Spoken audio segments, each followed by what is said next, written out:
I'm going to go over some of the key numbers from the ADDM report. Overall, the autism is increasing in prevalence at an alarming rate. The study tests 8-year-olds who were born in 2014. And by the way, these studies are 2 years later than they should be. And one of the things that we're going to do as we move this function to the Administration for a Healthy America, to the chronic disease, the new chronic disease division, is we are going to have updated real-time data so that people can look at this, so Americans can understand what is happening with chronic disease in this country in real time, and not have to wait 2 years to react.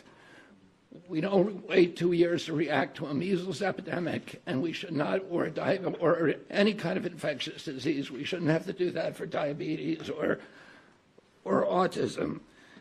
The ASD prevalence rate in 8-year-olds is now 1 in 31.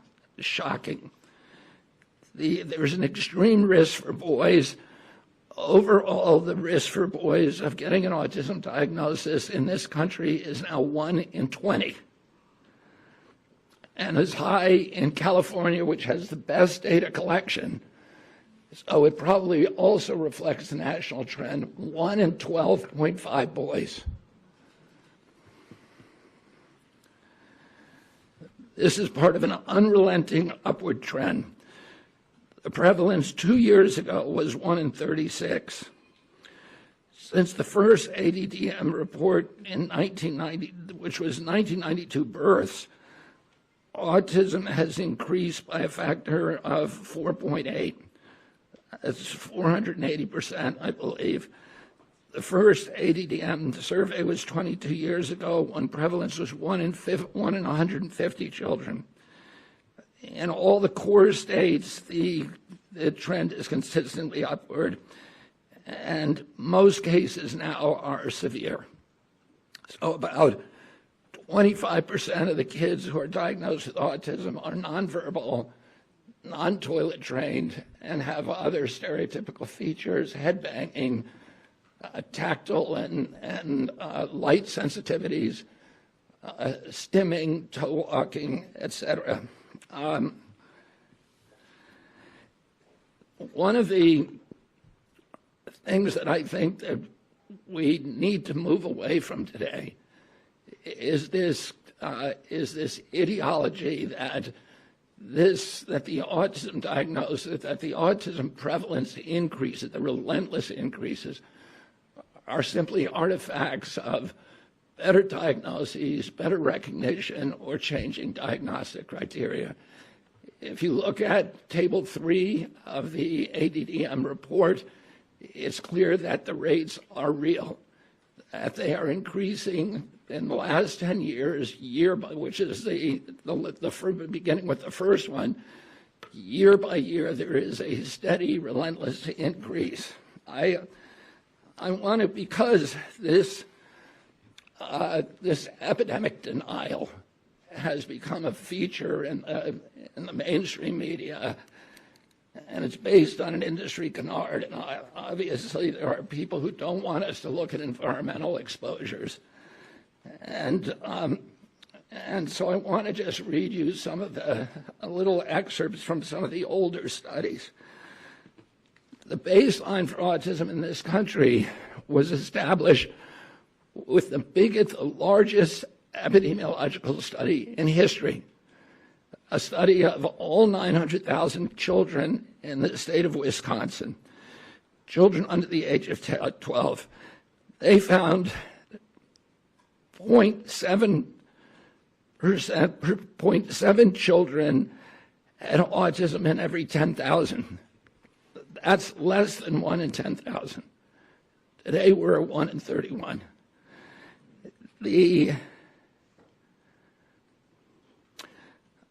That study also confirmed the 4-to-1 male to female ratio. There were at that time just over 60 children in Wisconsin with autism. And today it's around 20,000.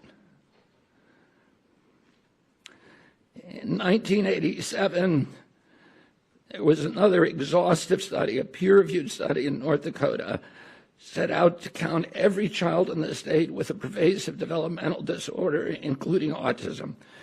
That study meticulously combed through every record, every diagnosis, and he even conducted in-person assessments of the entire population of 180,000 children under 18. The autism rate they found was 3.3 per 10,000, so that's in line with the 1 in 10,000 that was found in Wisconsin 17 years earlier. For context, today the last number of 1 in 36 is 83 times higher.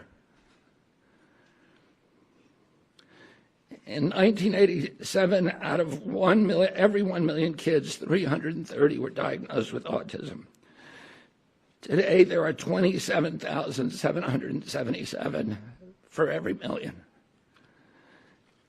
If you accept the epidemic deniers' narrative, you have to believe that researchers in North Dakota missed 98.8% of the children with autism. That thousands of profoundly disabled children were somehow invisible to doctors, teachers, parents, and even their own study.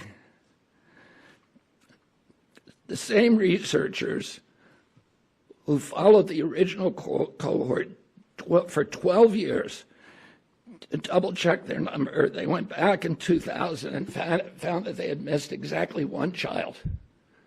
So doctors and therapists in the past were not stupid. They weren't missing all these cases. The epidemic is real.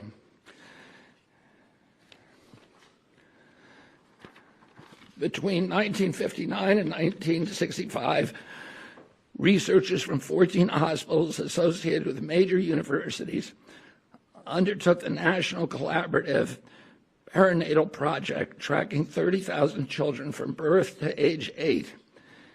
This was no half-baked survey-based analysis.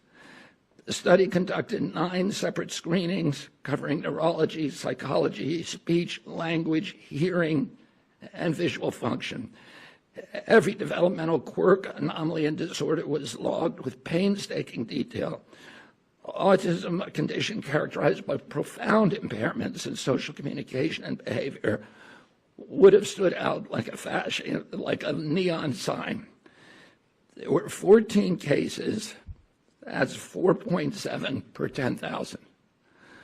So we know what the historic numbers are, and we know what the numbers are today. And it's time for everybody to stop attributing this to this ideology of epidemic denial.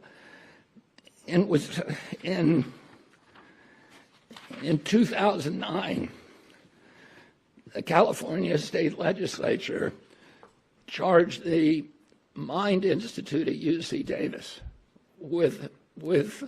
because this myth was already becoming pervasive, the myth of epidemic denial was already becoming pervasive in the mainstream media. The California legislature directed the Mind Institute at UC Davis to answer the question. And Irva Hertz-Pichotto is a highly esteemed, revered scientist, neurology, and epidemiologist, came back with a definitive answer: the epidemic is real. Only a very, very small portion of it can be changed can be charged to better recognition or better diagnostic criteria. I want to say a couple of other things. There are many, many other studies that affirm this. And instead of listening to this canard of epidemic denial, all you have to do is start reading a little science, because the answer is very clear. And this is catastrophic for our country. There's a recent study by Blaxell et al. And a team of other researchers that said that the cost of treating autism in this country by 2035, so within 10 years, will be $1 trillion a year. This is added to already astronomical healthcare costs.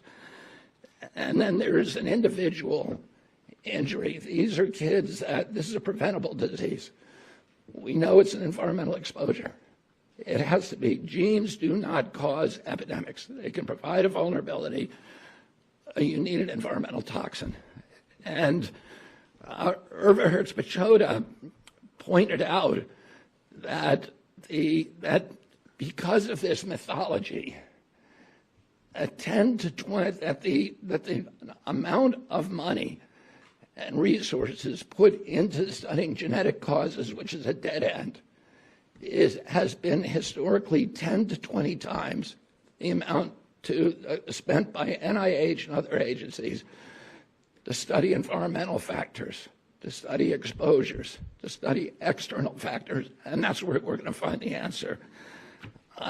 This is an individual tragedy as well. Autism destroys families.